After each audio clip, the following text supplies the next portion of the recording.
c'est notre épée de Damoclès. La menace de coupure de courant dès le mois de janvier, elle est de plus en plus inquiétante. Et elle est prise très au sérieux par le gouvernement car les conséquences d'un délestage en cas de forte tension sur le réseau pourraient être très lourdes. Baptiste Morin, le service économie d'Europe 1 a enquêté et la situation est assez inédite. En cas de coupure de courant, il n'y aura plus de téléphone, pas même pour appeler les secours. Oui, de mémoire d'employés des télécoms, le sujet n'a jamais été aussi sensible. Si un délestage a lieu cet hiver, le réseau téléphonique sera coupé et il n'y aura plus aucun moyen de joindre les services de secours, car pour fonctionner, nos 60 000 antennes relais ont besoin d'électricité. Et si certaines sont équipées de batteries de secours, leur autonomie est insuffisante pour compenser un délestage de 2 heures. Sébastien Sarrazin, chef de l'agence de conduite régionale Enedis en Centre-Val de Loire, concède que le risque existe. On peut dans certains cas effectivement se retrouver avec des relais de communication et avoir sur certaines zones géographiques des coupures de communication. Ça, c'est tout à fait concevable. Alors depuis des mois, les opérateurs poussent pour que les antennes relais soient décrétées sites prioritaires. La liste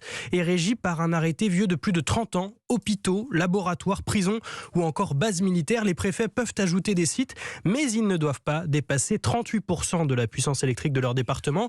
Aller au-delà rendrait, paraît-il, les délestages inefficaces, mais une coupure du réseau pourrait avoir de graves conséquences. Baptiste Morin du service économie d'Europe 1.